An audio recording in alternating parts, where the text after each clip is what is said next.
welcome to another segment of the Business Exchange, man. We got an amazing guest with us today, the founder of the Greedy Bunch. Please welcome in Chef Gambia. For sure, yeah, you did. What's going on, man? Good to be here. Man, appreciate you for joining us. So I want to know, we can dive right into it. What inspired you to start the Greedy Bunch, and why did you name it that? So like growing up, I either wanted to be like a chef or an actor.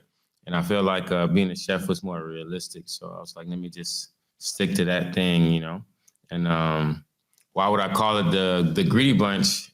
So me and my family that used to come from out of town and different places, we always used to go out and eat. And that's mainly like really the thing that we did. So, similar to the Brady Bunch, we just started calling ourselves, like my uncles and my dad started it, the Greedy Bunch. So it's been in the name for like, 15, 20 years now. So I feel like it was only right. I'm assuming your family's from Gambia, correct? Yes, sir. Or the West Side. And have you been back, or were you born over there?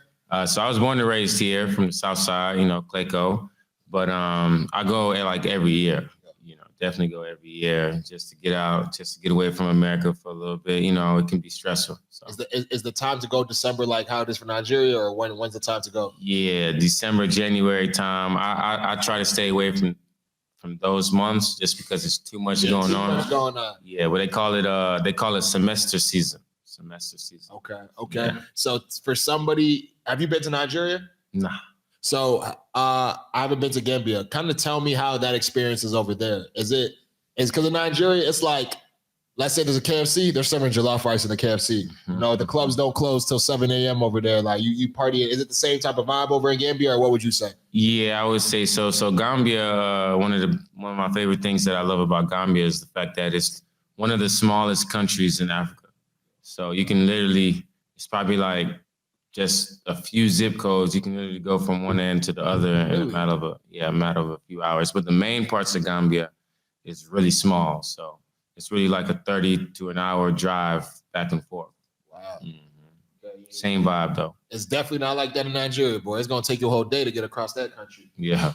But I guess tell me about your journey. Like your journey from being, I guess, how you got into cooking to getting a restaurant, opening your own restaurant in space.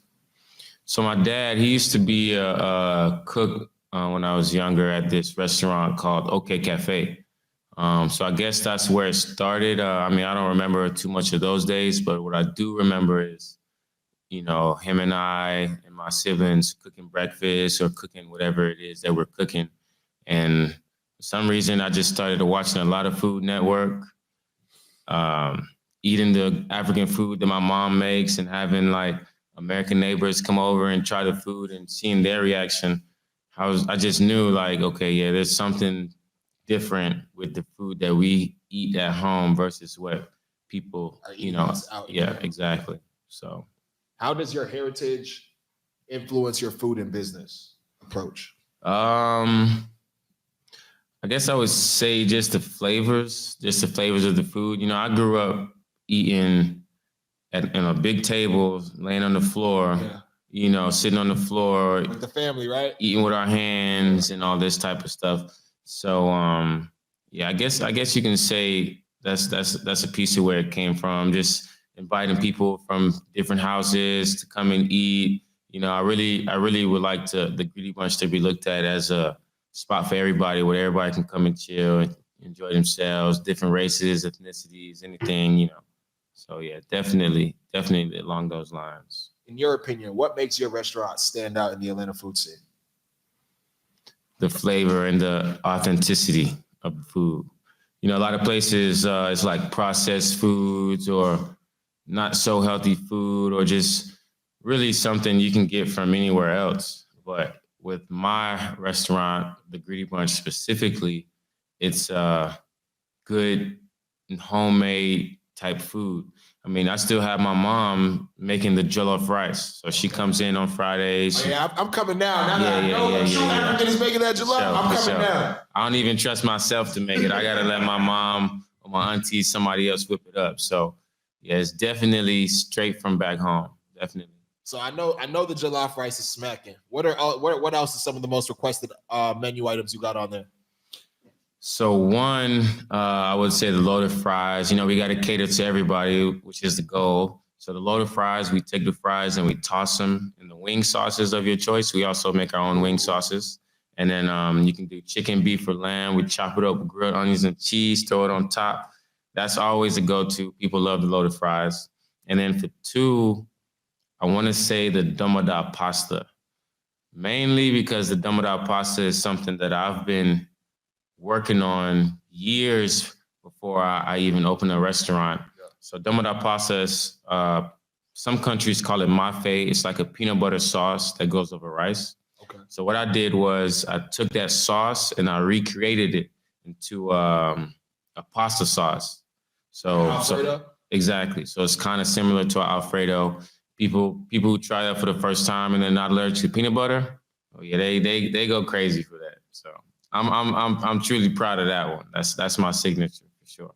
I know, like any business, opening a restaurant is not easy, especially in Atlanta. Mm. What is the biggest lesson you've learned so far? The biggest lesson I've learned. Well, I can say that the hardest task would be the employees, like managing employees. I mean, I've the same restaurant that I own now, it used to be a Mediterranean restaurant. So I used to work for them for like 6 years before I actually took over.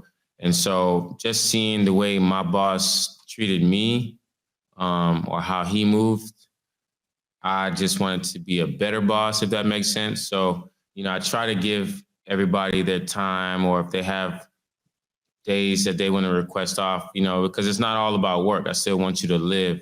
But probably the toughest challenges between, or the biggest obstacles, the employees and trying to grow, I guess you can say. Trying to grow the business, scale the business. Yeah, scale the business, keep the labor costs and keep all the other costs down. You know, you go to these big delivery companies and they're charging an arm and a leg for, you know, a 25-pound of tomatoes, but you go and do the work yourself and try to go to the stores, you can actually get them for a lot cheaper and stuff like that. So just, you know, knowing when to cut down on certain things and things that you know, should spend money on to cut back time. You know, it varies really, but that would be about it really. How would you say you've, I guess, marketed your business? How have you got, what is your approach to finding new customers or attracting new customers? So one thing that I used to do before I got the restaurant was I used to do a lot of videos, YouTube and Instagram. So I used to, you know, get a lot of love on that, but mainly I would spread love. So once I got the restaurant, I really just started getting a lot of love back. People started coming, posted on stories. You know, that's marketing on its own. And that's really, if I could say, if it wasn't for the followers that I have on Instagram that I showed love to, who showed love back, they're really the ones that pushed my reach out. So I've done zero marketing, and it's about to be 3 years now. But now I'm starting to plateau a little bit. So now it's time to bring, you know, marketing guys like Tally and other people to try to get me where I need to be, you know. So yeah, definitely. Have you guys had any celebrity visitors come through? Or who's the most famous person you remember coming through the spot? So besides the influencers, because we have a lot of influencers come, I would say there's 3 people. One would be Mohamed Guy. He's a NBA basketball player. He plays for Atlanta Hawks. Yes, I know. Yeah, I'm thinking if that's who it was. Yeah, Mohamed Guy, right? Yeah. He went out yesterday too. Yeah. He goes crazy. He's pretty cool. He's from Senegal, and you know, Senegal and Gambia, they're pretty much the same country. So, I'm sorry, but I didn't mean to interrupt you. No, you're good. I just love Senegalese food. Is that the same type of food? Same thing. Same people. I'm coming. Same everything. Yeah. I should have even talked about the dibi for sure. The onion mustard sauce and everything. For sure. Yeah. And then the other 2, Boosie. I've seen Boosie come in one time. Huge. And his son comes in all the time. You know, they look alike so much. Yeah. And then the third person, which I've been able to exchange contact info and everything with, which is pretty cool, which is Kasim Reed. Oh, Mayor Kasim Reed. Yeah. He comes in, you never seen him without a suit on. He comes in his joggers, come in chilling, and he comes and gets his food. So it's pretty cool. It's pretty cool to see all these people. You got some OTE basketball players, a lot of Georgia Tech basketball players, and then an influencer like Gemini Kai and a few other people. So. That's fire. That's fire. Yeah, you definitely had some big names in your building, man. Appreciate it. I know man. they enjoying the food too. Yeah, definitely. So what advice would you give to somebody that wants to start a restaurant? Yeah, somebody that would like to start a restaurant, my advice is don't do it for the money. Yeah, do not do it for the money because, restaurants is one of the hardest business to get into.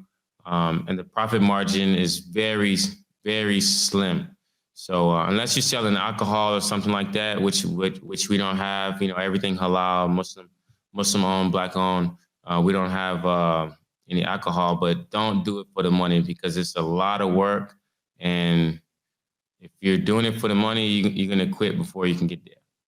So do it for the passion. Do it because it's something that you've been dreaming of doing. Do it because, you love food and you like making your own recipe and spreading the love. Do it for those reasons. Because if you're doing it for money, yeah, I'm not saying it's not possible because, you can make some money, but there's a lot of other things you can do to make a quicker profit on.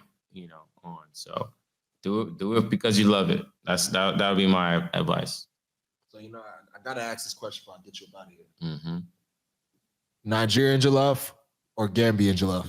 Oh, man, you don't want to get me started on that one. You don't want to go there. I ain't gonna lie. Senegalese is the only jollof I might say might be better than Nigerian jollof right now. I ain't gonna lie. Okay. Well, you ever been to or you ever heard of Le Nouveau Marquis? I have heard of that spot. I haven't been there yet, which I'm going to check it out because, I like to try different things and get a better understanding of what I'm supposed to be doing.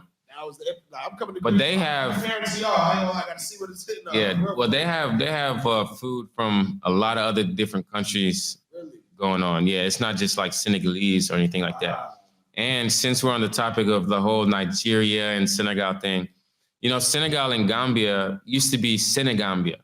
Really? Yeah, so it used to be one country, but they were colonized Senegal was colonized by the French, which is why they speak French Wolof. And Gambia was colonized by the British, which is why we speak English Wolof. Okay. So they speak French, we speak English. So, the food is a little bit different, but it's really spot on.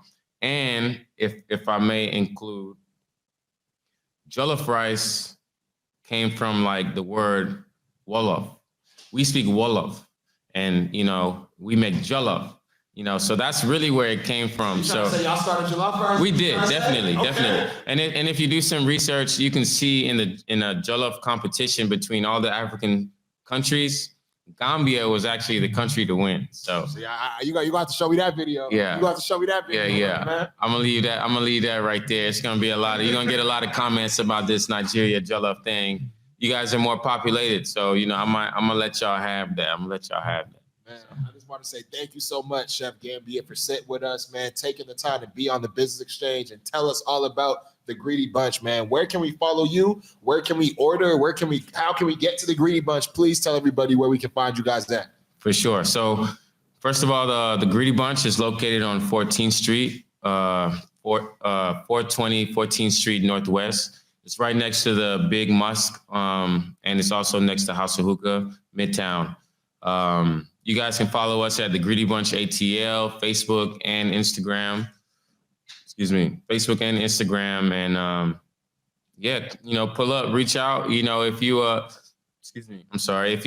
you watching this interview or you reading the mag, come through, let us know that you came from here and we'll give you a little discount, just to show love. And you definitely got to come through so you can see why Gambian jollof is better than Nigerian jollof. I appreciate you giving me the opportunity, rolling out, and hopefully you invite me back for the next one. Absolutely, man. Appreciate you, Chef, and we rolling out. Hello. Yes, sir.